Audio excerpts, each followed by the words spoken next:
Hola, ¿qué tal? Mi nombre es Daniel González, soy entrenador de la Olimpiada de Física en Chihuahua y en esta ocasión preparé esta presentación para el tema de gravitación, un tema que aparece seguido en los exámenes del Concurso Nacional de Talentos y es bastante conceptual, lo que quiere decir que la mayoría de las preguntas tienen que ver con cuestiones de entender cómo funciona la gravedad más que de hacer cálculos numéricos, aunque de vez en cuando, pues por ahí aparecen algunos cálculos que hacer, ¿no? Entonces, sin más dilación, vamos a empezar. Lo primero, pues vamos a platicar un poco sobre la atracción gravitacional. La idea básicamente es que dos cuerpos que tengan masa se van a atraer gravitatoriamente. El ejemplo más claro, pues es la Tierra y el Sol, que es gracias a esta fuerza de gravedad que la Tierra orbita a la estrella que llamamos Sol. Lo mismo sucede entre la Tierra y la Luna, es gracias a la fuerza de gravedad que la Luna logra orbitar alrededor de la Tierra, e incluso una pluma y un lápiz se atraen gravitatoriamente, es decir, hay una fuerza de gravedad entre ellos, aunque en este caso es muy pequeño, porque si no, dejamos una pluma y una calculadora, por ejemplo, y ¡pum! Se pegaría, ¿no? Pero no sucede esto, y es la razón es que la fuerza de gravedad tiene su mayor efecto en escalas muy grandes, escalas planetarias, de estrellas, satélites, etcétera. Otro ejemplo, la fuerza de gravedad es lo que nos mantiene en la superficie de la Tierra. Muy bien, esto tiene una formulación matemática muy bonita. Si decimos que M1 y M2 son las masas de dos cuerpos, entonces podemos calcular la fuerza de gravedad que siente cada uno con esta fórmula. Fuerza de gravedad es igual a una constante, pero ahorita explicamos qué es esta constante, por la multiplicación de las masas sobre la distancia al cuadrado de las masas. La constante G se le conoce como la constante de gravitación universal. Eh, Esta fórmula se le llama la ley de gravitación universal.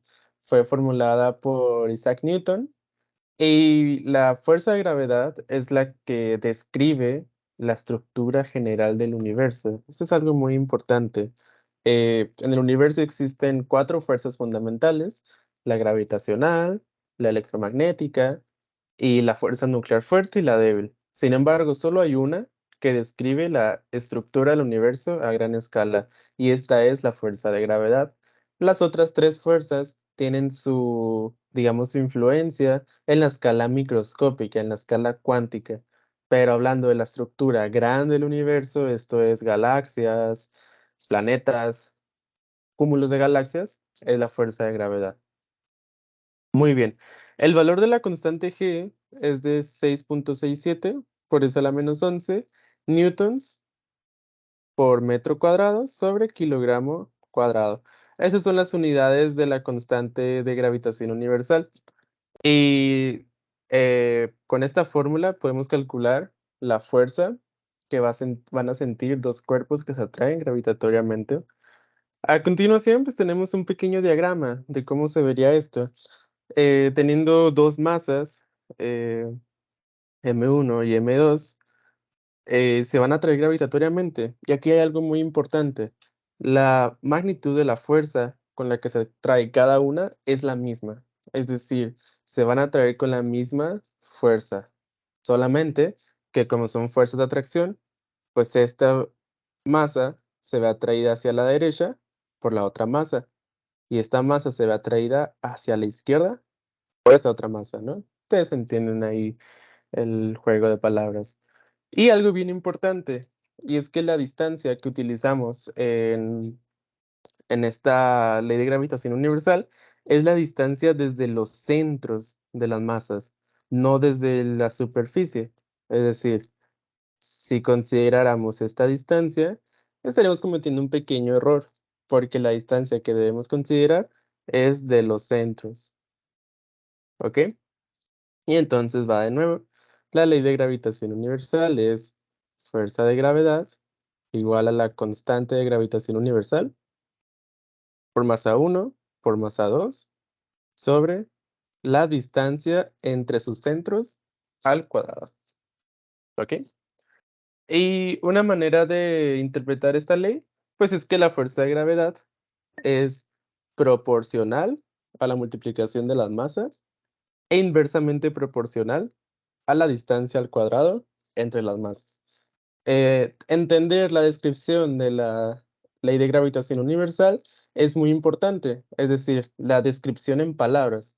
Esta es una forma matemática, pero usualmente se suele preguntar por esta ley de manera textual.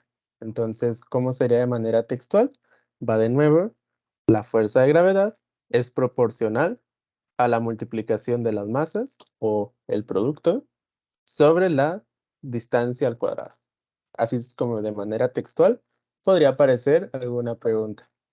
Muy bien, continuamos. Vamos a hacer un pequeño ejemplo, un ejemplo muy interesante. Vamos a hablar de la atracción gravitacional entre la Tierra y una persona. ¿Ok? Comenzamos diciendo que la masa de la Tierra es de 5,98 por 10 a la 24 kilogramos. Es una masa muy grande, es decir, es 598 seguido de 22 ceros, ¿no? O bueno, un número con serían 25 unidades. Entonces, es un número muy grande. Y digamos que la masa de una persona es de 70 kilogramos. Por otro lado, el radio de la Tierra, este es un dato muy importante. El radio de la Tierra, es decir, desde el núcleo hasta la superficie, es de 6,374 kilómetros. Es un número muy importante. En base a estos datos, vamos a determinar lo siguiente. Número 1, la fuerza con la que la Tierra atrae a la persona en la superficie. Número 2, la fuerza con la que la persona atrae a la Tierra.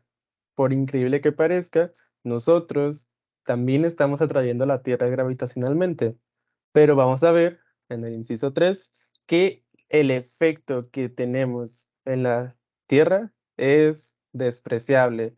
Es como si nos preguntáramos con cuánta fuerza de gravedad nos atrae un átomo de hidrógeno. Ok, un átomo, la unidad de materia más pequeña, ¿no? Pues nos vamos a percatar que es básicamente indistinguible, ¿no? Pues va a suceder lo mismo, pero lo vamos a hacer numéricamente. Vamos a comenzar a resolver este problemita. Vamos a anotar los datos. De nuevo, tenemos que la masa de la Tierra es de 5,98 por 10 a la 24 kilogramos. También se nos mencionó que el radio de la Tierra era de 6,374 kilómetros. Bueno, tenemos el dato, sin embargo, yo creo que nos conviene, o bueno, no es que yo crea, sino realmente nos conviene tener este dato en unidades del sistema internacional. Y si recordamos, las unidades del sistema internacional para una longitud son los metros. ¿Cómo hacemos esta conversión? Bueno, pues sabemos que 1 kilómetro son 1000 metros. Entonces hay que multiplicar este número por 1000. Y esto ya está en metros. Esto nos da pues 6,374,000 metros. Y si somos un poco más ordenados, podemos escribir este número en notación científica, es decir, 6,374 y contamos cuántos espacios nos movimos, ¿no? Nos movimos 1, 2, 3, 4, 5, 6. Entonces ponemos un por 10 a la 6 metros, ¿ok? Aquí creo que no se ve el punto, pero es un 6,374 por 10 a la 6 metros. Bueno, este es nuestro radio, el radio de la Tierra, expresado en metros y en notación científica. Ahora sí, vamos a escribir la masa de la persona. Dijimos que era de 70 kilogramos. Y con estos datos es suficiente para encontrar la fuerza de gravedad que siente la persona, es decir, con qué fuerza atrae el planeta Tierra a nuestra persona. Y recordemos que si bien la persona está sobre la superficie, es decir, si es la Tierra y aquí está la persona, la distancia que debemos considerar es desde el centro de la Tierra hasta, digamos, el centro de la persona. Pero bueno, el centro de la persona está a lo mucho a 1 metro por encima de la superficie de la Tierra. ¿Habrá alguna variación entre considerar 1 metro más o 1 metro menos cuando hablamos de millones de metros? Pues no. Entonces, vamos a decir que la distancia entre el centro de la persona y el centro de la Tierra, pues es la misma que la del centro de la Tierra. De esta manera, podemos calcular, ahora sí, la fuerza de gravedad. Escribimos la fórmula para irla aprendiendo. Fuerza de gravedad es igual a G por, en este caso, como tenemos eh, que las masas son estas dos, pues sería masa de la Tierra por masa de la persona sobre el radio de la Tierra al cuadrado. Muy bien, ahora sustituimos datos. Dijimos que la constante de gravitación universal valía 6.67 por 10 a la menos 11 y sus unidades eran newtons por metro cuadrado sobre kilogramo cuadrado. ¿Ok? Ese es el valor de G. Y ahora vamos a poner las masas. Esperemos que sí quepa. Sería 5.98 por 10 a la 24 kilogramos por 70 kilogramos sobre 6.374 por 10 a la 6 metros y todo esto elevado al cuadrado. Hay que ser bien cuidadosos, no se nos puede olvidar esta parte de acá, de elevar esto al cuadrado, sobre todo a la hora de meterlo en la calculadora. Pues vamos a hacer este cálculo, vamos a meter todos los datos. Empezamos con la constante de gravitación, sería 6.67 por 10 a la menos 11, multiplicado, pues arriba van a ir un 5.98 por 10 a la 24, multiplicado por 70. Y mi recomendación es que para el radio hay que abrir un paréntesis primero. Abrimos un paréntesis, ponemos 6.374 por 10 a la 6, cerramos paréntesis y ahora sí elevamos al cuadrado. Espero que se alcance a ver, pero la operación iría algo así. Y acá no se alcanza a ver, pero está la constante de gravitación universal por afuera. ¿Ok? Y entonces le damos igual y obtenemos el siguiente valor. 687.2 y muchos decimales. Entonces, tenemos que la fuerza, ya el resultado final, pues es de 687.2 newtons. No hace falta poner tantas cifras. Con esta cantidad de cifras está perfecto. Y bueno, el resultado está en newtons porque justamente estamos calculando una fuerza. Y sabemos que una fuerza pues se mide en newtons. Pero si ustedes gustan, podemos revisar unidades. Por ejemplo, aquí tenemos kilogramo por kilogramo. Kilogramo por kilogramo nos da kilogramo cuadrado. Kilogramo cuadrado arriba y un kilogramo cuadrado abajo se cancelan. Lo mismo acá. Tenemos metro al cuadrado, eso nos da metro cuadrado abajo y metro cuadrado arriba se cancelan. Y finalmente nos quedan newtons. Entonces el resultado está en newtons. Bueno, este análisis de unidades realmente no es tan necesario. Pueden hacerlo ustedes para estar seguros, pero con que ustedes sean conscientes que están calculando una fuerza, entonces el resultado debe estar en newtons. ¿Por qué? Porque son las unidades de la fuerza. Muy bien. Ahora, vamos con el inciso 2. La fuerza con la que la persona atrae a la Tierra. Bueno, no tenemos que hacer los cálculos, pero como habíamos visto, la fuerza con la que un objeto atrae al otro es la misma con la que el otro atrae al objeto. Es decir, que si la Tierra nos atrae, vamos a ponernos como una bolita así, más grande. La Tierra nos atrae con una fuerza Fg, nosotros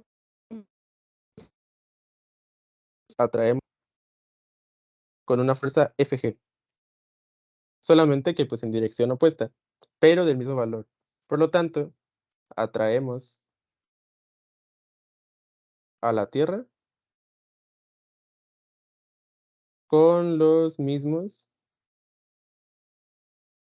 687.2 newtons. ¿Ok? Entonces, por el simple hecho de que la fuerza, perdón, de que la Tierra nos atrae a nosotros con 687 newtons, significa que nosotros atraemos a la Tierra con 687 newtons.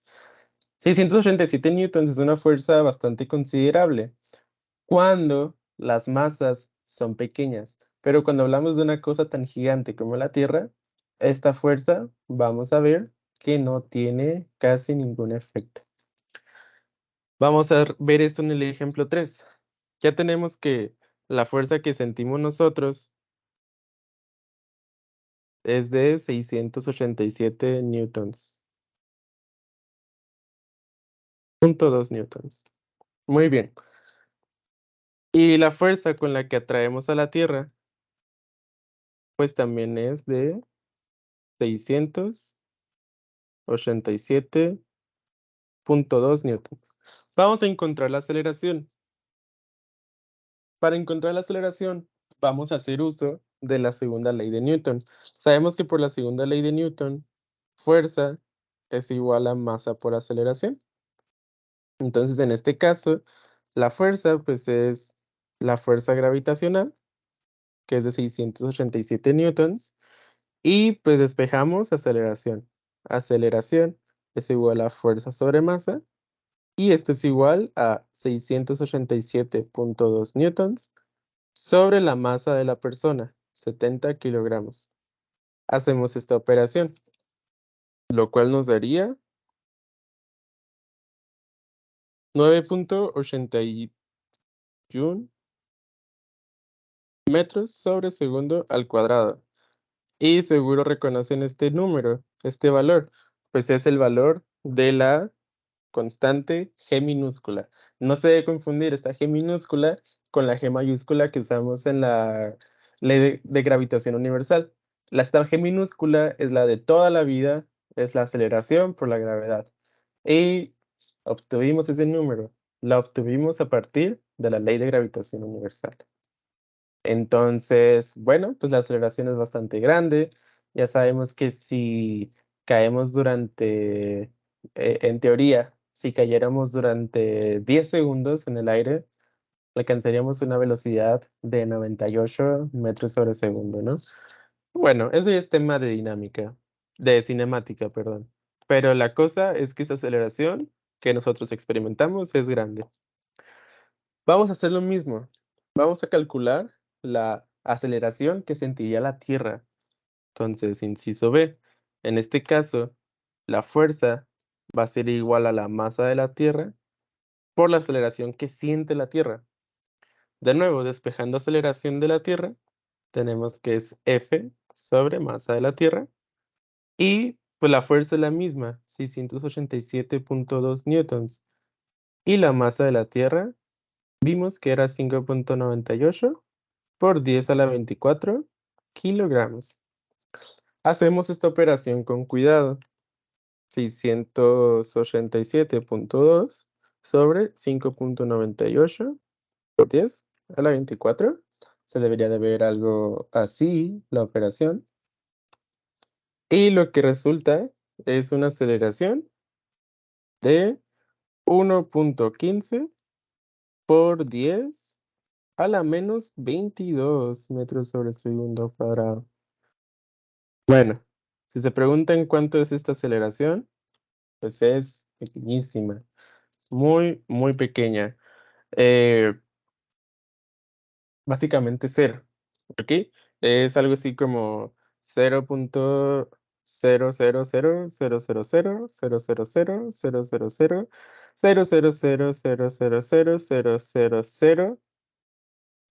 0.000000000000000000000000000000000000000000000000000000000000000000000000000000000000000000000000000000000000000000000000000000000000000000000000000000000000000000000000000000000000000000000000000000000000000000000000000000000000000000000000000000000000000000000000000000000000000000000000000000000000000000000000000000000000000000000000000000000000000000000 esta aceleración, básicamente cero. Entonces, no movemos a la Tierra. Tomaría millones de años de aceleración para que se mueva el diámetro de un átomo, ¿ok? Es un cálculo que podrían hacer, pero sí, es una cantidad enorme. Eh, Simplemente, pues, tomen esto y vean cuánto les tarda, por ejemplo, en moverse un metro. O sea, si saben que, pues, la distancia recorrida es un medio de aceleración tiempo al cuadrado, pues, vamos a hacer el cálculo. Vamos a hacer el cálculo. Tomando esta fórmula cinemática, ¿ok? Despejamos el tiempo. Raíz de 2 distancias sobre la aceleración, en este caso de la Tierra. Y vamos a ver cuánto tiempo tarda en recorrer un metro, ¿ok? Un metro. Que un metro no es mucho, ¿verdad? Es más o menos la distancia, la mitad de la altura de una persona. Pues vamos a ver qué nos da. 1.15 por eso a la menos 22 metros sobre segundo al cuadrado. Esto simplemente es para ver qué tan pequeña es esta aceleración. Entonces tenemos la raíz de 2 por 1 sobre 1.15 por 10 a la menos 22. Y nos da 1.32 por 10 a la 11 segundos. ¿Cuánto es esto? Pues es una cantidad de segundos muy grande, pero ¿qué tan grande? Pues vamos a dividir esto, por ejemplo, sobre 3600. Así sabemos cuántas horas son.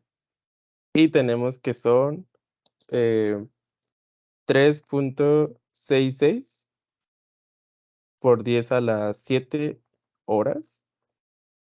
Y bueno, pues ¿cuánto es esto, no? Sí, sí, ve grande, ¿no? Pues vamos a dividirlo sobre 24, porque sabemos que en un día hay 24 horas, y esto nos da el número de días. Y pues miren, nos da 1.526.343 días. Uy, pues es una cantidad enorme. Y si lo dividimos entre 365, nos da la cantidad de años. 4.181 años. Bueno, pues tampoco es una cantidad de tiempo tan grande, ¿no? Es lo de más o menos lo que lleva la, la civilización, pues más o menos unos 4.100 años, ¿no? Pero pues sí, definitivamente tardaría mucho en apenas moverse un metro. Entonces, no es viable y realmente nunca la vamos a mover a la Tierra. Bueno, era solo un ejemplo numérico para ver qué tan pequeño es este resultado. Y es muy, muy, muy pequeño. Bueno, continuamos. Vamos a hacer un segundo ejemplo.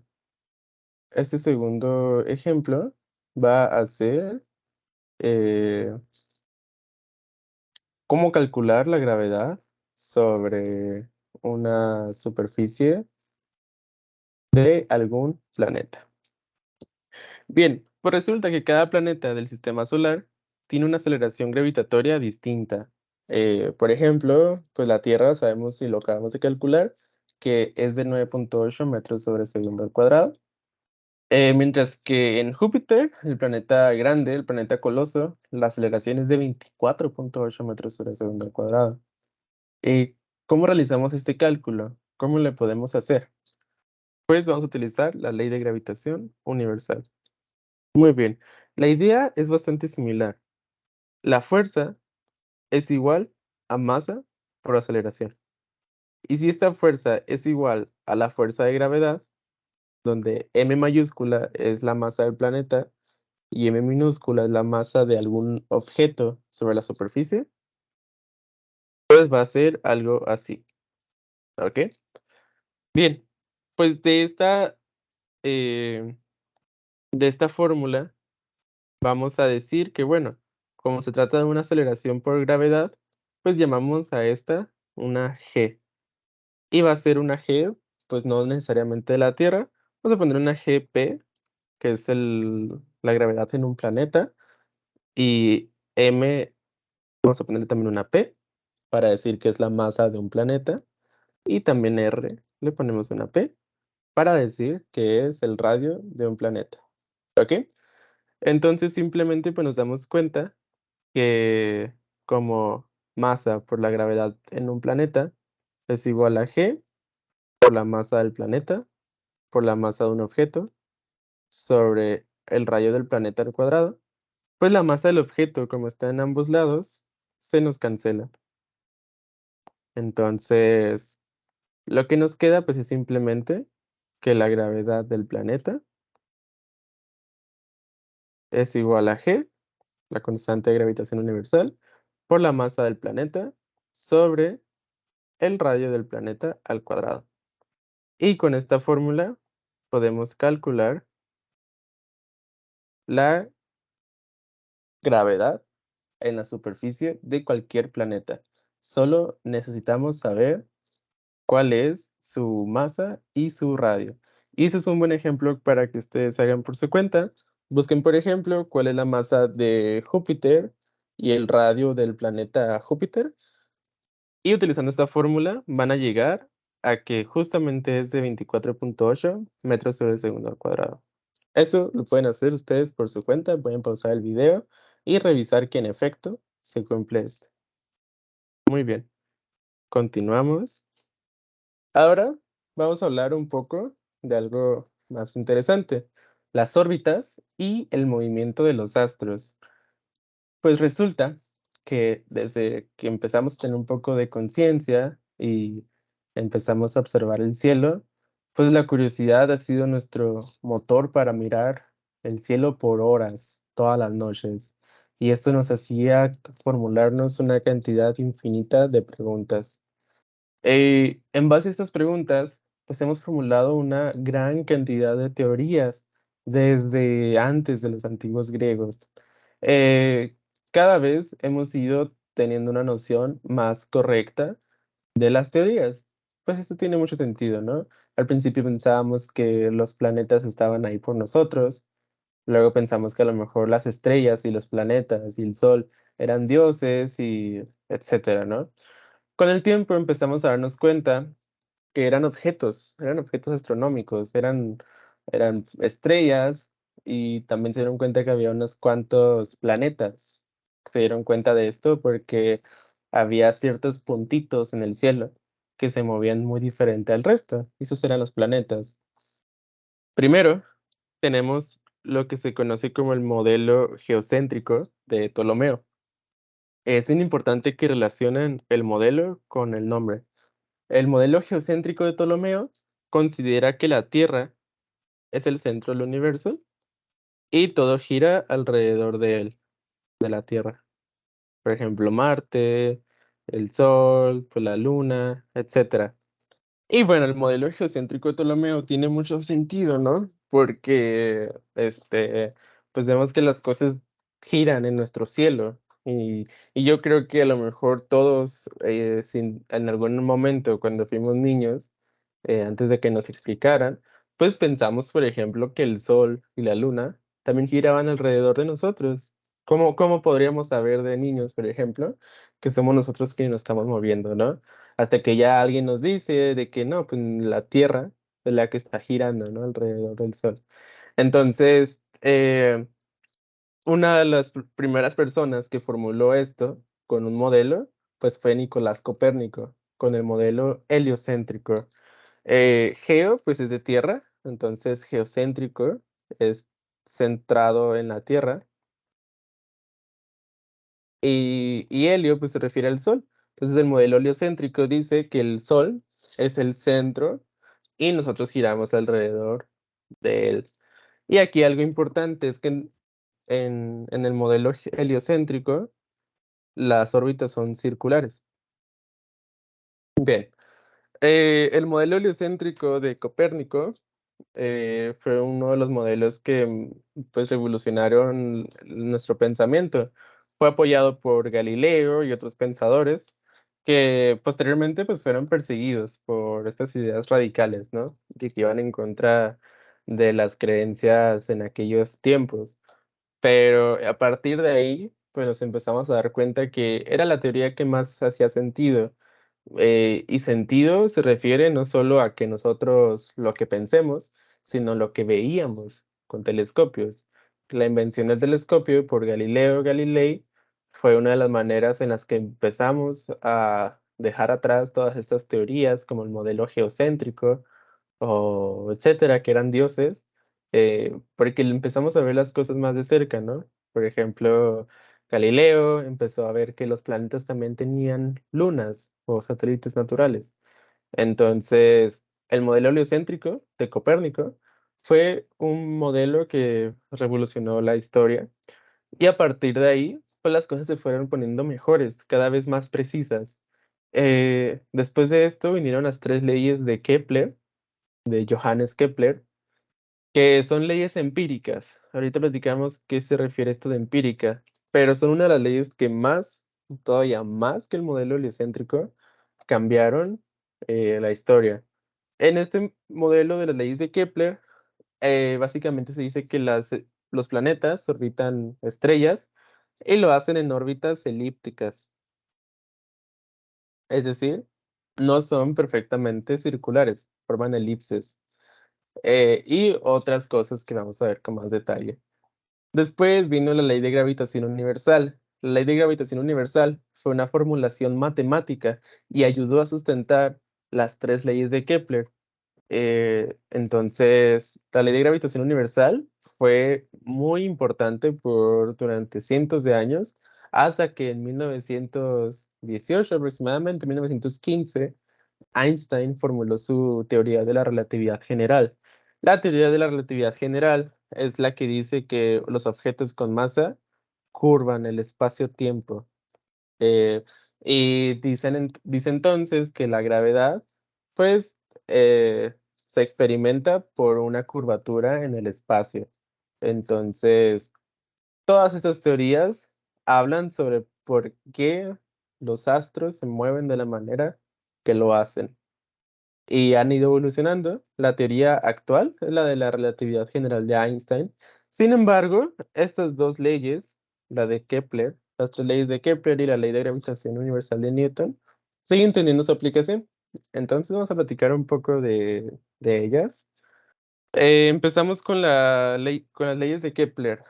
Este, Estas leyes fueron empíricas y posteriormente fueron validadas por la ley de gravitación universal de Newton. Decimos que una ley es empírica si es obtenida a partir de la experiencia y la observación, sin hacer uso de leyes matemáticas. Pero lo interesante es que resultaron ser ciertas y sustentadas por una ley universal, la ley de gravitación de Newton. Y esto, en mi opinión, es increíble, porque Kepler logró, en base a lo que veía, formular teorías.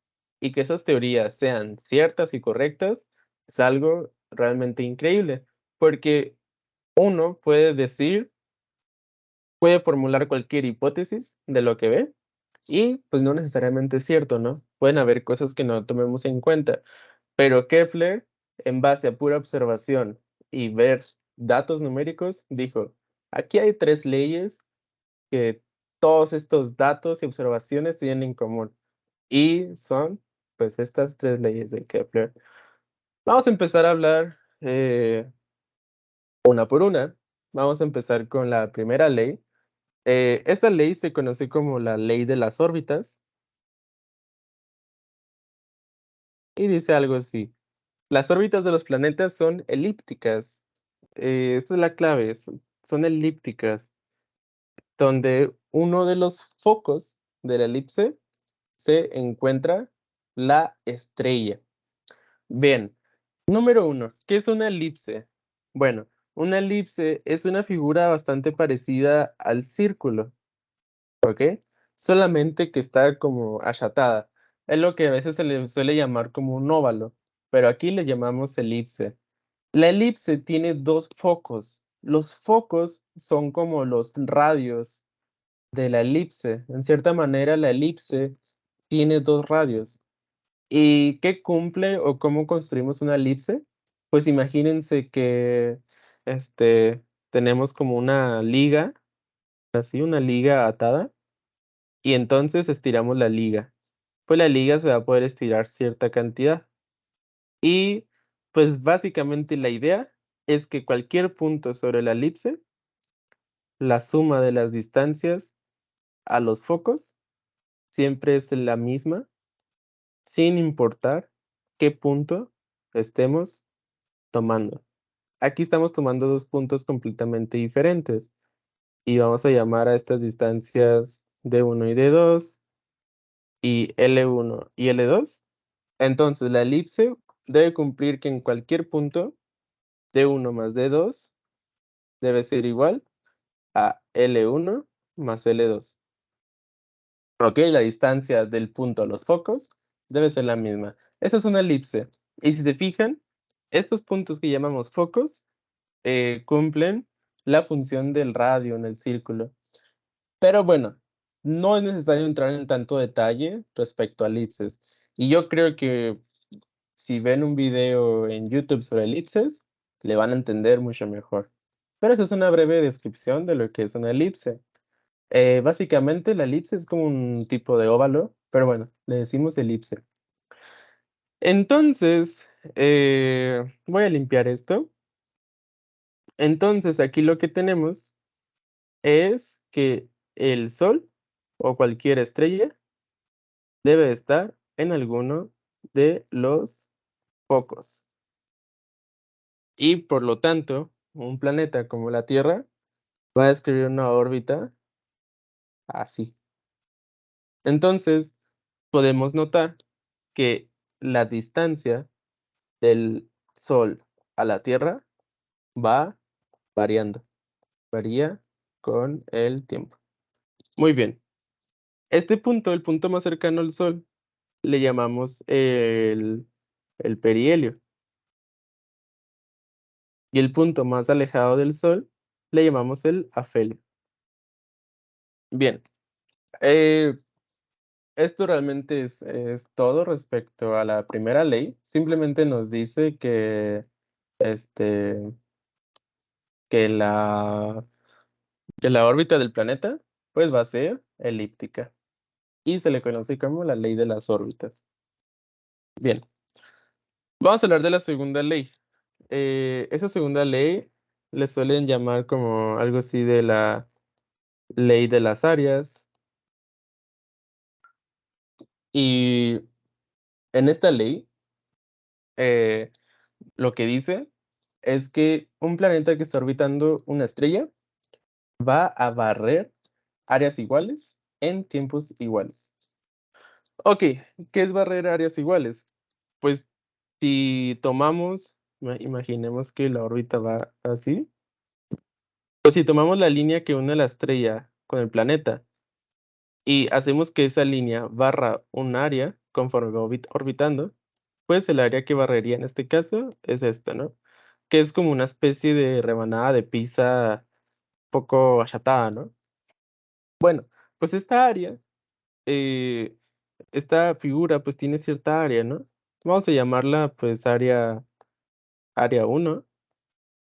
Y, pues, digamos que en otro instante de su órbita barre un área 2, esta de acá. Bueno, digamos que esas áreas son iguales y tiene sentido. Por ejemplo, si lo viéramos aproximadamente como un triángulo, pues es un triángulo con un área bastante grande, una base muy grande, perdón, y una altura pequeña. Y este es un triángulo con una altura muy grande y una altura y una base, perdón, pequeña. Entonces, digamos que estas áreas son iguales. ¿Qué nos dice entonces la segunda ley de Kepler? Que si estas dos áreas son iguales, entonces ir de aquí a acá le toma al mismo tiempo que ir de acá a acá. Eso es lo que nos dice la segunda ley de Kepler. que como el área que barrió es la misma, entonces el tiempo que le toma debe ser el mismo. Y eso tiene una implicación muy importante y es muy obvia. Si, si vemos que esta longitud es muy grande y le toma cierto tiempo t, y esta longitud pequeña le toma el mismo tiempo t, entonces, como en el mismo tiempo recorrió una distancia mayor acá, podemos concluir que aquí la velocidad es mayor. ¿Ok? De nuevo, como digamos, le toma, yo qué sé, un día recorrer esta distancia grande, y aquí también le toma un día recorrer esta distancia un poco menor, pues digamos que si yo en un día recorro 1 kilómetro y alguien más en un día recorre 100 metros, pues la velocidad de la persona que recorre 1 kilómetro en un día, pues es mayor a la que recorre 100 metros en un día.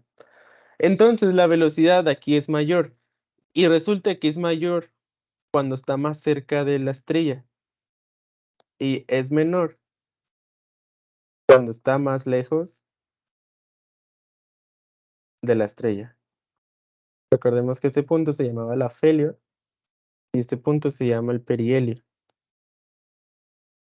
En otras palabras, cuando estamos en el perihelio, de hecho, el planeta tiene la velocidad máxima y cuando estamos en el afelio, el planeta tiene la velocidad mínima. Entonces, la segunda ley de Kepler nos habla realmente sobre la velocidad del planeta. Nos dice que entre más cerca se mueve más rápido y entre más lejos se mueve más lento.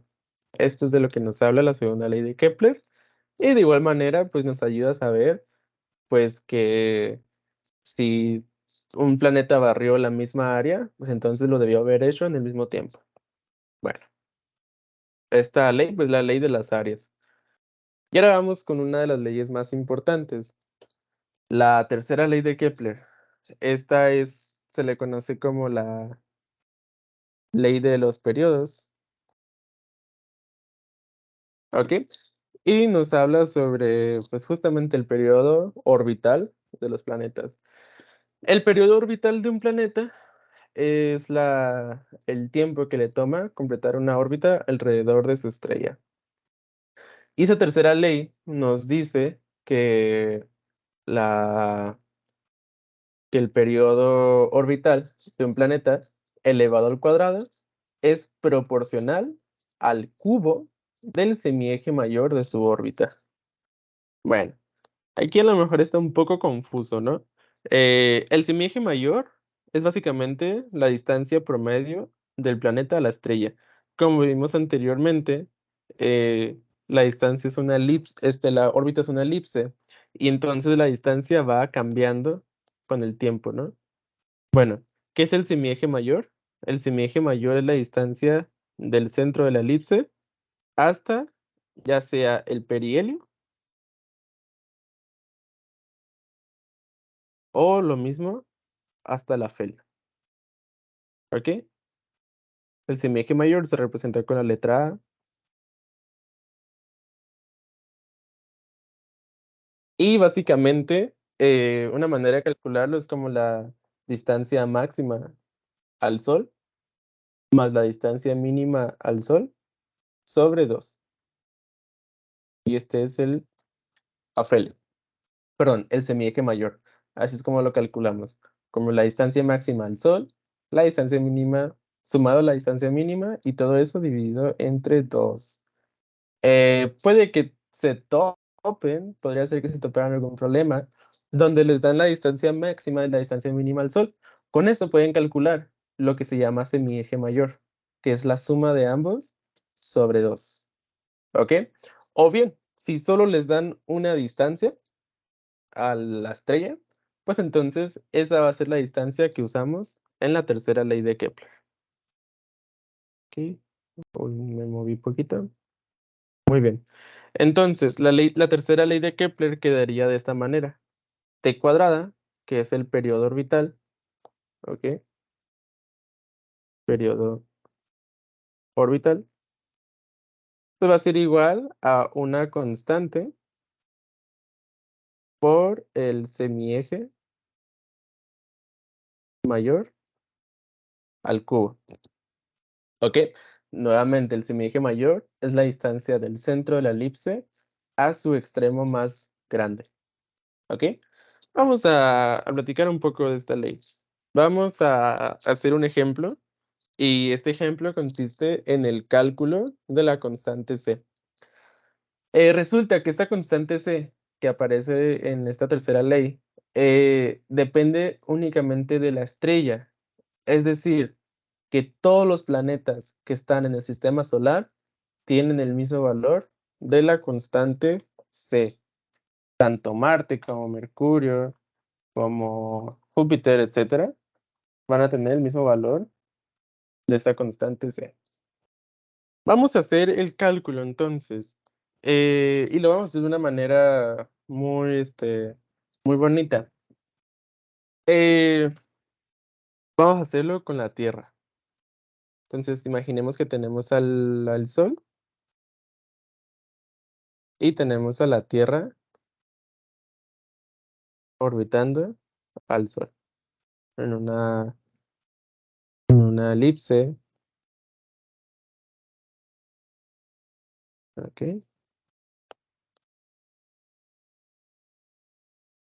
Muy bien.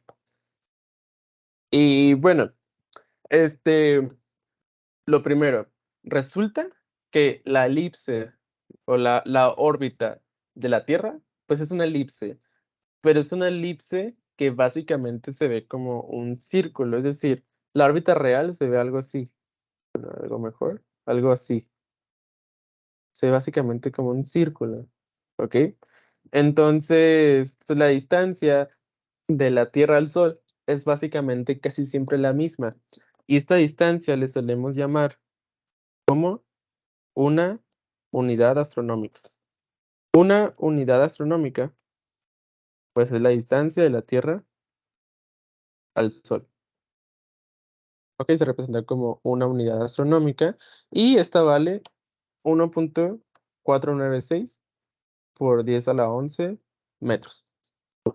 Ok, entonces, simplemente a la Tierra, a la distancia de la Tierra al Sol, le llamamos una unidad astronómica y ese es su valor en metros. 1.496 por 10 a la 11 metros. Bien, este pues es el radio, ¿no? El semieje mayor. Ahora, ¿cuál es el periodo orbital de la Tierra? Pues el periodo orbital de la Tierra es un año. Sabemos que nos toma un año ir de darle una vuelta al Sol. Entonces, tenemos la tercera ley de Kepler, que va algo así. Si despejamos el valor de c, que es lo que queremos encontrar, pues vamos a tener que es el periodo al cuadrado sobre el semieje mayor al cubo. Y sustituyendo esto de acá, tenemos que c vale un año al cuadrado sobre una unidad astronómica al cubo. Ese sería el valor de c. Un año al cuadrado sobre una unidad astronómica al cubo. Y tener esta expresión para la constante c nos va a facilitar muchísimo los cálculos. Y de nuevo, esta constante c, este valor, es solo para planetas en el sistema solar. ¿Ok? Entonces, ese sería el valor de la constante c. Muy bien. Teniendo esto en cuenta, vamos a hacer un ejemplo. Vamos a hacer el cálculo del periodo orbital de nuestro planeta favorito, Júpiter. El periodo es bastante extenso. Entonces, en base al resultado anterior, el valor de c, y sabiendo que la órbita tiene una distancia de 5.2 unidades astronómicas, ¿qué significa esto?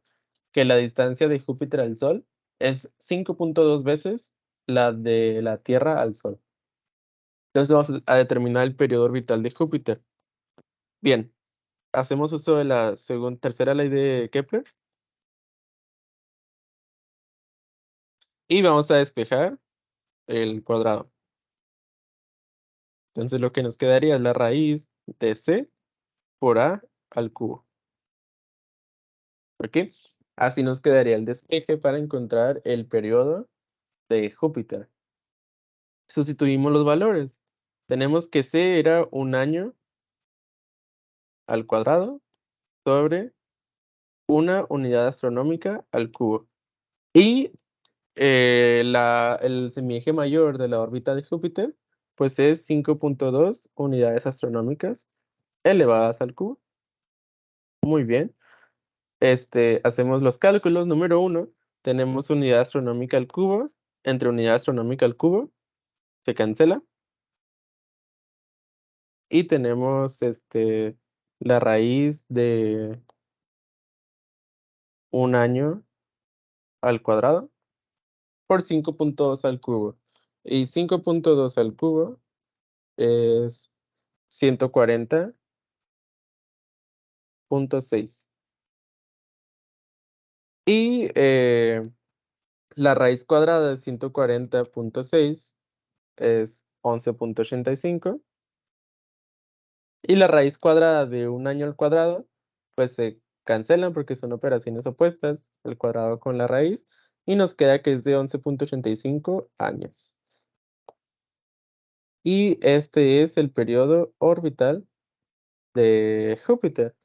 Básicamente, si no se quieren complicar con las unidades, podemos decir que la C vale 1 en el sistema solar cuando tenemos el periodo en años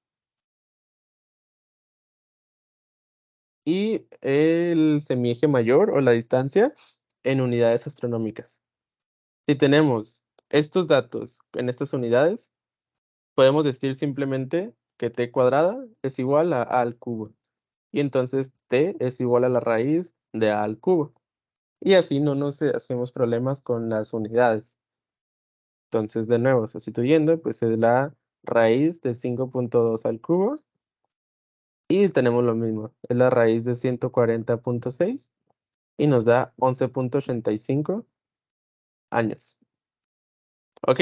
Como dijimos que t debía estar en años y a en unidades astronómicas, entonces el resultado está en años.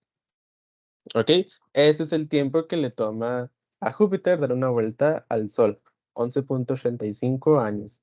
Y esto es algo que pueden corroborar en Internet. Pueden buscar periodo orbital de Júpiter y les va a salir algo así como 11.85 o 12, dependiendo de dónde agarran el dato, ¿no? Ok, y una tarea para ustedes es que calculen el periodo orbital de más planetas del sistema solar.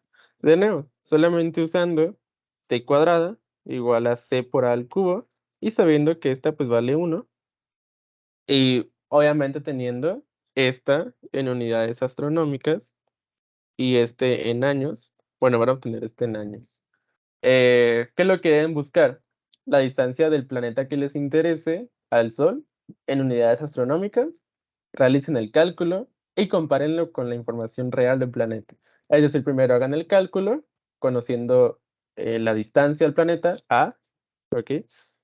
De nuevo, para que no se confundan, esta es la distancia del planeta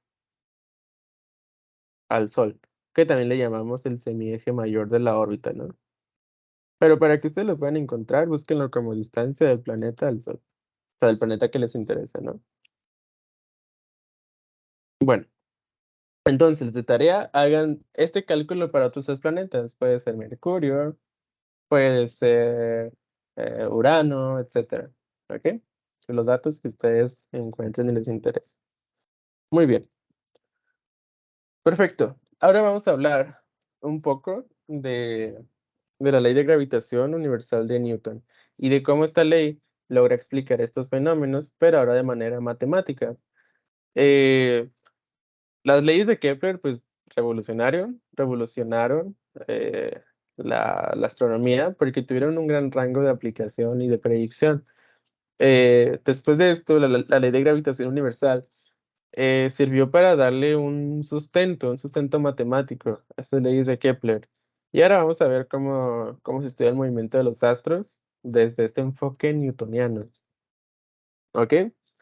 Y vamos a empezar con un experimento bastante interesante. Imaginemos que en la superficie de la Tierra estamos en lo alto de una montaña, ¿ok? Y que desde esa montaña lanzamos cosas de manera horizontal. Entonces, dependiendo de la velocidad, pues van a ser una órbita. ¿Con qué forma? Pues forma parabólica, ¿ok? Por el efecto de la gravedad, pues va a ir cayendo. Conforme aumentamos la velocidad, cada vez llega más lejos, y más lejos, y más lejos, ¿no? Cada vez más y más lejos. Ok, va a llegar a un punto en el que la velocidad es lo suficientemente grande que va a ir cayendo, y cayendo, y cayendo. Pero resulta que lo que cae la cosa que aventemos, la roca, es lo mismo que cae la Tierra por la curvatura. Y entonces, pum, regresaría a su punto. Muy bien. Con esta velocidad, con cierta velocidad, logramos hacer que la, que la cosa vuelva a donde inició. ¿Ok? Simplemente hacemos pues que lo que caiga, digamos, si cayó esto, sea lo mismo que lo que cayó la Tierra en ese lapso, por la curvatura, obviamente por la curvatura. ¿Ok? En este momento diríamos que pusimos a orbitar la roca, ¿no? La piedra se puso a orbitar la Tierra, porque si logra darle la vuelta y regresa a donde inició con la misma velocidad, pues va a volver a hacer el mismo movimiento. Por eso decimos que el objeto está orbitando a la Tierra. Muy bien. Podemos determinar el valor de esta velocidad haciendo uso de dinámica, específicamente de dinámica del momento circular. La velocidad, esta velocidad que vamos a calcular, la velocidad con la que un objeto puede orbitar la Tierra, se le conoce como la primera velocidad cósmica. La primera velocidad cósmica es la velocidad requerida para un objeto para orbitar un planeta, por ejemplo. Bien, ¿cómo hacemos eso? Pues si decimos que el objeto se está moviendo en una órbita circular, digamos que muy cerca de la superficie de la Tierra, es decir, por aquí, pues entonces el radio de la órbita es básicamente el radio de la Tierra. Bueno, entonces, en un movimiento circular, la sumatoria de las fuerzas o las fuerzas que van hacia el centro, fuerzas radiales, pues es igual a la masa del objeto por la velocidad al cuadrado sobre el radio de la órbita, en este caso el radio de la Tierra. ¿Y qué fuerza siente un objeto que está atraído gravitacionalmente? Pues la fuerza de gravedad, que es G por la masa de la Tierra, por la masa del objeto, sobre el radio de la Tierra al cuadrado. Y esto de nuevo es igual a masa por velocidad al cuadrado sobre el radio de la Tierra. Muy bien. Primera instancia, como la masa del objeto aparece en ambos lados de la ecuación, se va a cancelar. ¿Ok? Y ahora pues nos queda, voy a cambiar el orden de las ecuaciones, voy a poner esta primero. Tenemos velocidad al cuadrado sobre el radio de la Tierra es igual a G por la masa de la Tierra sobre el radio de la Tierra al cuadrado. Bien, nuestro objetivo es despejar V. Entonces, lo primero que hay que pasar es el radio de la Tierra, el cual está dividiendo. Necesitamos pasarlo multiplicando. Entonces tenemos G por masa de la Tierra sobre el radio de la Tierra al cuadrado por el radio de la Tierra. Se nos cancela el radio de la Tierra con el cuadrado y tenemos entonces velocidad al cuadrado igual a G por masa de la Tierra sobre el radio de la Tierra. Y finalmente tenemos el cuadrado que nos está estorbando. Lo despejamos como una raíz cuadrada. Entonces la velocidad es G por la masa de la Tierra sobre el radio de la Tierra. Y esta que dijimos es la primera velocidad cósmica o simplemente velocidad de órbita, pues se calcula de esta manera. ¿De qué depende este resultado? Pues depende de la masa y depende del radio de la Tierra.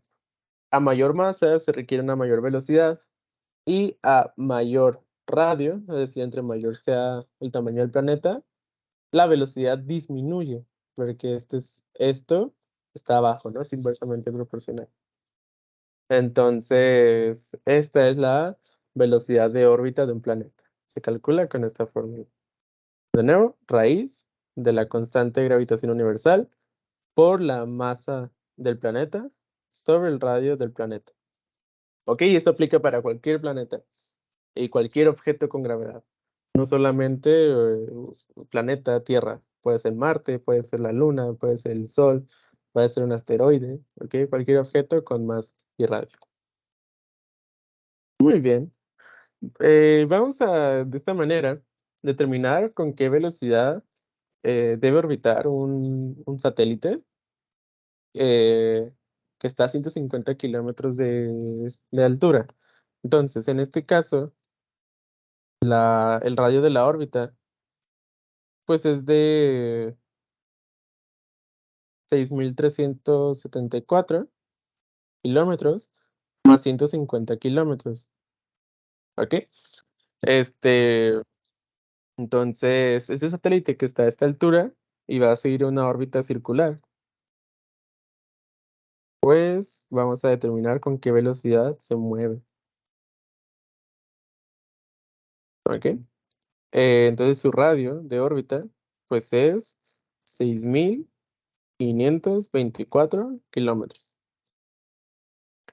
Entonces usamos la fórmula. Velocidad de órbita es raíz de g por la masa de la Tierra sobre el radio de la órbita. Y esto es igual a raíz de 6.67 por 10 a la menos 11 Newton por metro cuadrado sobre kilogramo cuadrado por la masa de la Tierra. Y la raíz abarca hasta acá, que es 5.98 por 10 a la 24 kilogramos, sobre 6.524. Este radio de acá es 6.524 por 10 a la 6 metros. Por 10 a la 6 metros. Y haciendo este cálculo con cuidadito, tenemos que el radio, la velocidad de órbita es 6.67 por 10 a la menos 11 por 5.98 por 10 a la 24 sobre 6.524 por 10 a la 6. Y la velocidad que obtenemos es de 7.820 metros sobre segundo. Una velocidad bastante grande. Estos son muchos kilómetros por hora. Si hacemos la conversión, nos da 28.148 kilómetros por hora. Es una velocidad bastante grande, muy grande. Pues a esa velocidad se mueven los satélites en la Tierra, en las 150 kilómetros de la Tierra, a 7.820 metros sobre segundo o 28.000 kilómetros por hora. Una velocidad muy grande. Muy bien. Eh, Continuando con la clase, ya falta poco. Vamos a hablar ahora de un concepto que no vamos a entrar en mucho detalle, y es el concepto este, de la velocidad de escape. Ahora vamos a hablar de nuestro ejemplo, pero vamos a imaginar que lanzamos algo hacia arriba, ¿ok? Entre más velocidad le demos a algo que lancemos hacia arriba, llega más alto y tarda más en caer, ¿ok? Entonces, imaginemos que a un objeto le damos tanta rapidez inicial, lo lanzamos tan rápido, tan fuerte, que jamás vuelve a caer, ¿ok? Se va hasta el espacio. En este caso, decimos que el objeto logró escapar de la gravedad de la Tierra. Muy bien.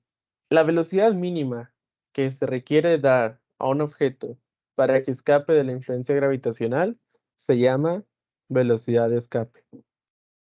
También se le conoce como segunda velocidad cósmica.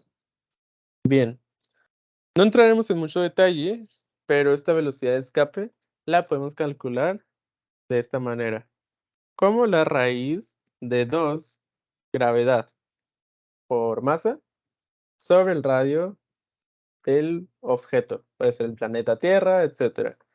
Pero aquí es muy parecida a la fórmula anterior. Ok, aquí es Gm sobre R, acá es 2Gm sobre R. Es decir, es un poquito mayor. Y yo creo que de ahí recibe el nombre de segunda velocidad cósmica, ¿no? Porque tiene un 2 adentro. Bien. En base a esto vamos a resolver un pequeño ejemplo. Vamos a resolver cuál es la rapidez de escape en la Tierra y un asteroide llamado asteroide Eros, el cual es un asteroide cercano a la Tierra. Muy bien.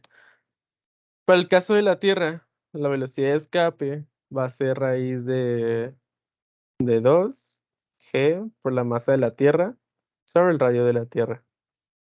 Y bueno, este asteroide, así hablando rápidamente, pues tiene una masa bastante menor que la Tierra, o sea, está muy chiquito. Es apenas de 5 kilómetros de radio, mientras que la Tierra, pues, es de 6.000 kilómetros de radio, ¿no? 6.000 kilómetros. O sea, es 120 veces más, no, 1.200 veces más pequeña que la Tierra, este satélite, este asteroide Eros. ¿Ok? Vamos a ver que eso tiene una importancia muy, muy fuerte. Entonces la velocidad de escape en la Tierra pues va a ser 2 por 6.67 por 10 a la menos 11 newton por metro cuadrado sobre kilogramo cuadrado sobre el radio 6.374 por 10 a la 6 metros. Muy bien. Y esto es 2 por 6.17 por 10 a la menos 11 por la masa, que me falta la multiplicación de la masa, 5.98 por 10 a la 24 kilogramos, masa de la Tierra, ok, por 5.98 por 10 a la 24 sobre 6.374 por 10 a la 6, nos da una rapidez de escape de 11.190, redondeado, metros sobre segundo. Es decir, que para lanzar algo hacia arriba y que se vaya de la Tierra, hay que hacerlo con 11.190 metros sobre segundo. O sea, necesitaríamos una cosa realmente fuerte que pueda dar una velocidad tan grande. Pero bueno, ese es el cálculo que obtuvimos. Ahora vamos a hacerlo para el satélite, para el asteroide, perdón, Eros. La velocidad de escape para Eros, pues va a ser la misma fórmula. 2 veces G por la masa de Eros sobre el radio de Eros.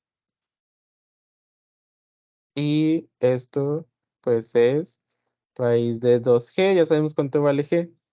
La masa de Eros es 6.69 por 10 a la 15 kilogramos sobre el radio de Eros, que es 5.2 por 10 a la 3 metros. Ok. Sabiendo que G vale eso, nada más es cambiar los valores en la fórmula. Ponemos la masa de Eros, que es 6.69 por 10 a la 15 sobre el radio, que es 5.2 por 10 a la 3. Y nos da este resultado de 13.1 metros sobre segundo. Increíble. O sea que, bueno, a lo mejor una persona saltando no se va, pero digamos que si lanzamos, si tienen un beisbolista, o si patean un balón, si patean un balón de fútbol hacia arriba, jamás regresa, se les va para siempre, ¿ok? O bueno, si un beisbolista lanza una bola de béisbol hacia arriba, fácilmente la saca del planeta, jamás vuelve, ¿ok? Eso es lo interesante. ¿Por qué? Porque 13.1 metros sobre segundos, haciendo la conversión, pues son 47 kilómetros por hora. Y un futbolista o cualquier persona puede patear una pelota a una velocidad eh, mucho mayor a esta, fácilmente. Bueno, no mucho mayor, pero bastante mayor. Entonces, en conclusión, en el asteroide Eros, las cosas son muy fácil que se vayan para siempre. suena triste, ¿no? Pero en el sentido de que si le damos a algo una velocidad mayor a 47 kilómetros por hora, se nos va para siempre. Mientras que en la Tierra es bien complicado que eso suceda. Casi nada le puede dar una velocidad tan grande a un objeto, una velocidad de 11.000 metros sobre segundo. Entonces, pues sí, es nada más un resultado para comparar dos cosas, ¿no? Bien, ya por último, ya estamos muy cerca de terminar. Vamos a hablar ahora de los problemas que se pueden topar en el concurso nacional de talentos. Nos vas a dar cuenta que son bastante más sencillos de lo que hemos estado trabajando ahorita. Eh, pero bueno, hay que ser muy precavidos y es por eso que vimos estos temas, ¿no? Porque de pronto nos puede tocar un problema más difícil y eso es la tendencia de los concursos. Cada vez van aumentando un poquitito la dificultad, así que pues hay que estar preparados por si un día nos sale un problemita de lo que vimos, ¿no? Por ejemplo, de velocidad de escape, etcétera. Muy bien, vamos a empezar con este problema, que es el problema 33 del Concurso Nacional de Talentos en Física del 2012. Muy sencilla. La ley, aquí yo les recomiendo lo siguiente. Voy a pasar todos los problemas página por página y yo les recomiendo que le tomen una captura. Inténtelos hacer por su cuenta primero, ¿ok? En base a lo que ya vimos en la clase. Entonces, inténtelos hacer por su cuenta y después de esto, pues vamos a ir resolviéndolos uno por uno, ¿ok? Y ya ustedes pueden ver las soluciones si los tienen bien o mal. Entonces, esos son los primeros cuatro problemas. Tómenlos una captura o escríbanlos e intenten resolverlos. Aquí les van los otros cinco problemas.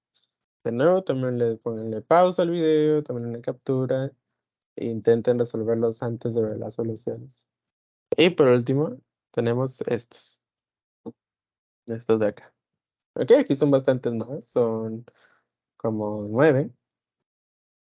Ok, de nuevo pónganle pausa, captura, intenten resolverlos y pues ahora sí vienen las soluciones. Bueno, pues el primero está muy sencillo, ¿no? La ley de gravitación universal de Newton establece que, pues la respuesta es el inciso A. F es igual a G por la multiplicación de los dos masas sobre radio al cuadrado. Ok, y cuatro preguntas después. No, perdón. Pregunta 35, también del concurso del 2012. ¿Cuál de los siguientes enunciados corresponde a la segunda ley de Kepler? Ok. Inciso A. Una línea que une un planeta al Sol recorre áreas iguales en tiempos iguales. Ok. Esta justamente corresponde a la segunda ley. Pero vamos a leer las demás. El cuadrado del periodo de un planeta alrededor del Sol es proporcional al cubo de su distancia media a él. Esa es la tercera ley. De hecho, hasta se ve más bonita, ¿no? No usan el término de semieje mayor. Pero no les hace daño saber el término de semieje mayor. Eso los pone a un buen nivel, ¿no? Pero sí, semieje mayor es lo mismo que distancia media, como lo habíamos mencionado. Ok, es la tercera ley de Kepler, no es la segunda. Inciso C. El Sol atrae a un planeta con una fuerza directamente proporcional al producto de sus masas e inversamente proporcional al cuadrado de su distancia. Si recordábamos, esto es lo que yo les decía, que es la forma textual de escribir la ley de gravitación universal. Entonces, inciso C, la ley de gravitación universal. Inciso B, la tercera ley de Kepler. Y finalmente, inciso D, todos los planetas describen órbitas elípticas que tienen al Sol en un foco. Esta es la primera ley. Entonces, la única que nos queda pues es el inciso A y esta es la segunda ley de Kepler. ¿Ok? Muy bien, vámonos con el problema 37. La magnitud de la fuerza de gravedad entre dos objetos idénticos está dada por F0. Si sus masas se duplican, pero la distancia entre ellas se divide a la mitad, la nueva fuerza de gravedad entre los objetos será, inciso A 16F0, inciso B 4F0, inciso C 2F0, inciso D F0. Muy bien, este problema está bastante interesante y realmente es muy sencillo. ¿Cómo lo hacemos? Bueno, empezamos diciendo F0 es igual a G por M por M sobre R cuadrada, ¿ok? ¿Por qué usamos la misma M? Pues porque son dos objetos idénticos. Entonces, esto lo podemos escribir como G por M cuadrada sobre R cuadrada. Bueno, ahora decimos, la masa se duplica. Entonces, donde tengamos M, ahora vamos a poner 2M. Y después dice, la distancia entre ellos se divide a la mitad. Entonces, R lo pasamos a R sobre 2. Ok, entonces tomando esta fórmula, tenemos que la nueva fuerza va a ser G, dijimos, donde hay M ponemos 2M y donde hay R ponemos R sobre 2. Ok, ¿y qué es lo que vamos a buscar al final? Vamos a buscar qué número extra nos queda en nuestra expresión respecto a la inicial. Entonces tenemos, pues, 2M al cuadrado. Recordemos que el cuadrado va a elevar tanto a este como a este. Entonces tenemos 2M al cuadrado, pues es 4M cuadrada, sobre R sobre 2 al cuadrado. Pues esto es R cuadrada sobre 4. Ok, y ahora aquí hay que ser bien cuidadosos. Este 4 no se cancela con este 4, porque está en la parte de abajo, pero está dividiendo. Por lo tanto, este 4 va a subir a multiplicar y nos va a quedar, pues, G por 4, M cuadrada sobre R cuadrada. Y pues esto es 4 por 4, 16, G M cuadrada sobre R cuadrada. Entonces nos queda 16 veces lo del inicio. Por lo tanto, la respuesta es el inciso A. Ok, ese tipo de problemas es bien común y es bueno entender la estrategia que usamos. La estrategia es, de nuevo, muy sencilla. Donde yo tengo M, lo cambio por 2M. Donde yo tengo R, lo cambio por R medios. Y encuentro qué numerito me queda al final. ¿Ok? Vámonos con el problema 15 del 2011.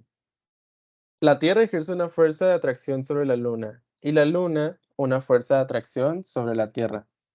¿Cuál es la relación entre estas dos fuerzas? Pues son iguales, como lo mencionamos desde el inicio. No se cancelan entre sí, son iguales, pero no se cancelan, porque están actuando en cuerpos diferentes. ¿Ok? Y pues lo demás no tiene mucho sentido. Entonces las fuerzas son iguales. Muy bien. Eh, vámonos con el del 2010. ¿Cuál es la fuerza que explica la estructura general del universo? Como lo mencionamos al inicio, es la fuerza gravitacional. Ok, vámonos con la siguiente pregunta. Lee lo siguiente. Los planetas giran alrededor del Sol en órbitas circulares. Y aquí está la clave. Circulares. Bueno, la ley de Kepler predice que son órbitas elípticas. Entonces no puede ser la ley de Kepler. ¿Ok?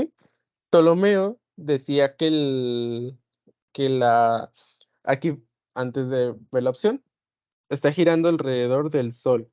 Como está girando alrededor del Sol, es el modelo heliocéntrico. ¿Ok? Pero como es alrededor del Sol y en órbitas circulares y no elípticas, si aquí dijera elípticas, hubiera sido Kepler. Pero como dice circulares, pues la opción es Copérnico. Copérnico fue el que hizo el modelo heliocéntrico con órbitas circulares. Y pregunta 39. ¿Cuál de los siguientes enunciados hace referencia a la segunda ley de Kepler? Y la respuesta es el inciso A. ¿Ok? Este, básicamente, es uno de las consecuencias, ¿no? Que como el área que barre, las áreas la barren en tiempos iguales, cuando está muy cerca, barre áreas de una distancia muy pequeña, ¿no? Fue lo que platicábamos. Entonces, la respuesta es la A. Vámonos con el concurso del 2018.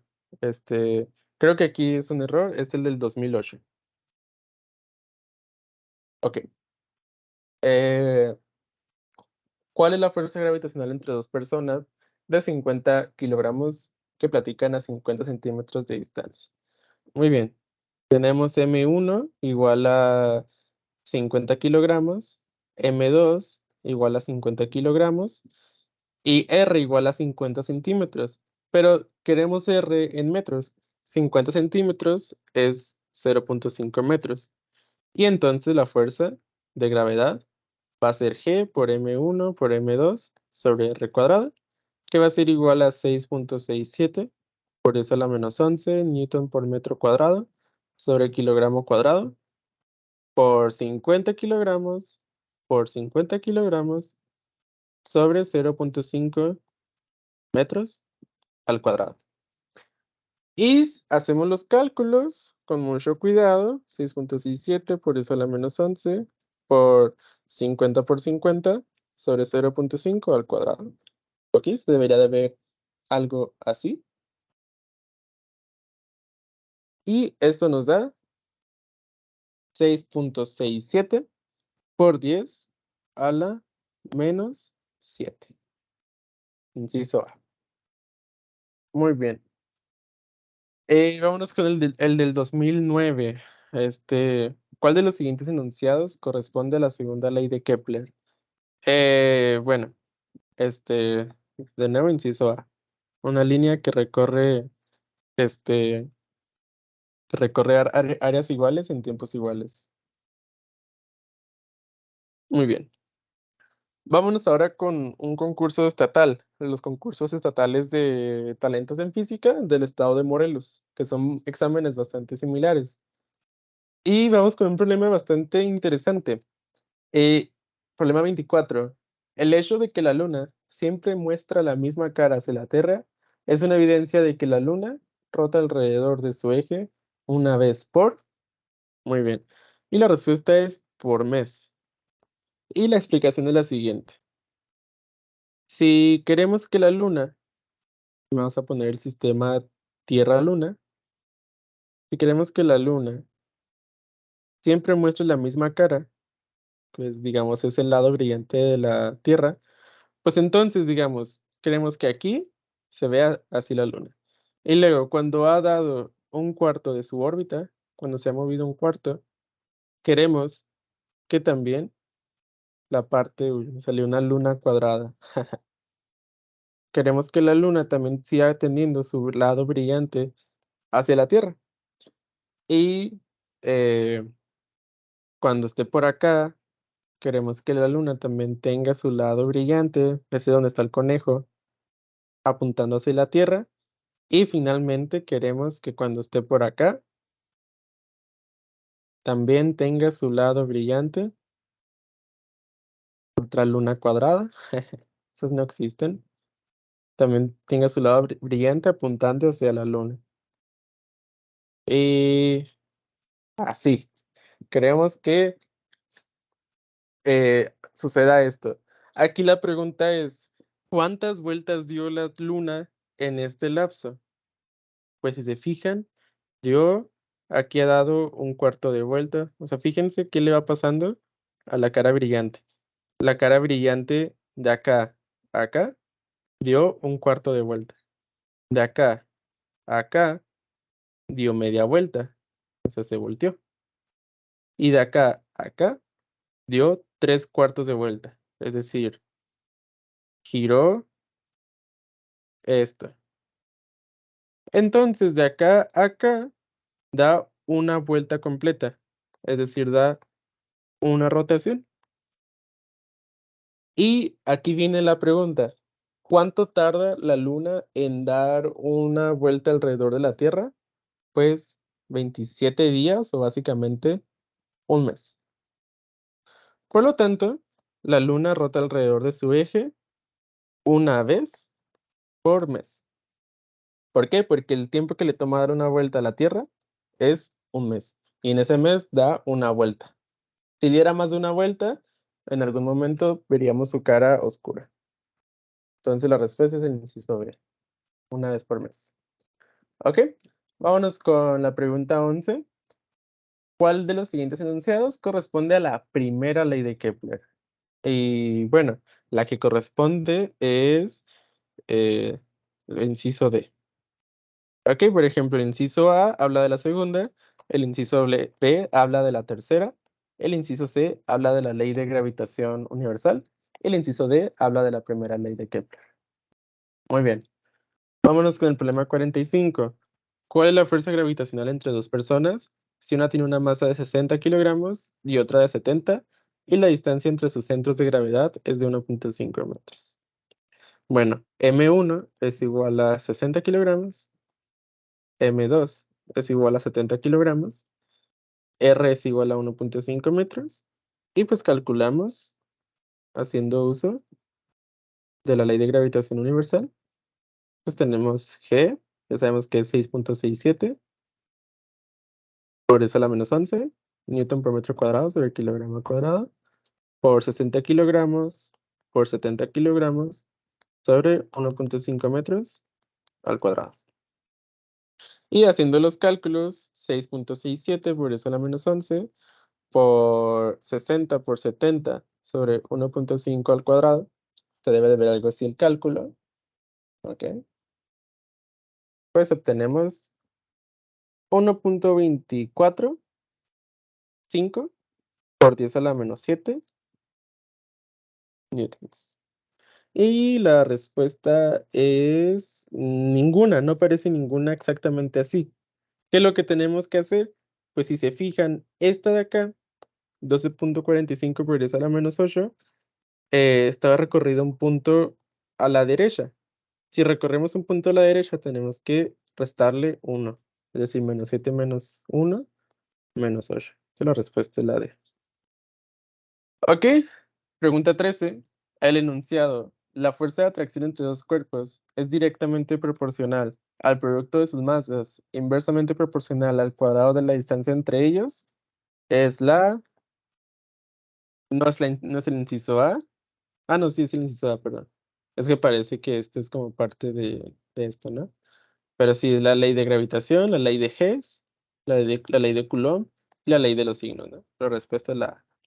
Pregunta 26. La ley de gravitación universal fue propuesta por Isaac Newton. La ley de gravitación universal establece que todos los cuerpos se atraen entre sí debido a su masa. 28. ¿Cuál es la fuerza de atracción entre dos personas separadas a 2 metros? Una de 55 y otra de 85. Hacemos exactamente esto de acá. Y lo que obtenemos es 6.67 por eso la menos 11 por 85 por 55 sobre 2 al cuadrado. Y nos queda 7.79 por 10 a la menos 8. Modelo propuesto por Ptolomeo, que establecía que en el universo el Sol y las otras estrellas y planetas giraban alrededor de la Tierra. Ese es el modelo en el que la Tierra está en el centro, geocéntrico. Modelo propuesto por Nicolás Copérnico, que establecía que el Sol es el centro y los planetas giran al alrededor. Sol es helio, entonces es heliocéntrico. Muy bien, nos fuimos un poco rápido con esas últimas, pero eran meramente conceptuales y son cosas que vimos a lo largo de la clase. ¿Ok? Entonces, ese es el tipo de problemas que vienen en el concurso de talentos. Si se fijan, no son realmente complicados. Los problemas que hicimos nosotros aquí fueron un poco más complicados. Es decir, los problemas antes de estos, ¿no? Pero los del concurso de talentos están más sencillos. Entonces, aquí viene mi recomendación. Eh, Repasen bien esos problemas y repasen un poco los problemas difíciles. Repasar los problemas significa que pueden hacer lo que vino hace algunos años, ¿no? Y que es muy probable que vengan en el concurso de este año. Pero además, hacer los problemas difíciles los prepara a que si viene un problema un poquito más difícil, pues no estén perdidos. Entonces, siempre es bueno prepararse con un poco más a lo que puede venir en el concurso para estar preparado para cosas inesperadas. Bueno, ya para no hacer más largo el entrenamiento, con esto estaríamos terminando. Y pues yo me despido por este entrenamiento y pues les dejo un pequeño mensaje, ¿no? Este, lo primero es que la gravitación es un área muy emocionante de la física y es uno de los primeros pasos para estudiar astrofísica. Y aún hay muchas preguntas por resolver. Pero con algo se empieza. Y ustedes están en secundaria, y formando parte de de la selección que representa al estado. O sea, son de los mejores estudiantes del estado, el estado grande. Que somos el Júpiter de los estados de México. Están en el camino correcto. Si sueñan con un día ser científicos, estudiar astronomía o física o lo que sea, no solo física, pero van en el camino correcto. Y esto se va a lograr pasito a pasito y ustedes ya empezaron a caminar, ya están dando pasos agigantados. Entonces sigan siendo lo brillantes que son, chicas y chicos, y de verdad les deseo mucho éxito en su examen. Me va a tocar hacer un entrenamiento más, pero igual es el momento perfecto para motivarlos. Sigan echándole muchas ganas y al rato los voy a ver, yo creo, cuando estén en prepa y que se vayan al nacional de prepas, ¿no? Entonces, ¿qué? Se pueden ir de su secundaria. Eso no está, puede ser posible, ¿ok? Entonces, pues espero verlos con el mismo ímpetu y que se traigan medallas, ¿no? Entonces, pues yo me despido, les deseo mucho éxito y nos vemos pronto. En 2 días más van a tener otro entrenamiento conmigo en este formato. Pero bueno, espero luego verlos cuando anden en prepa y prepararlos para el nacional. ¿Sale? Sigue echando muchas ganas y hasta luego. Cuídense mucho, mucho éxito.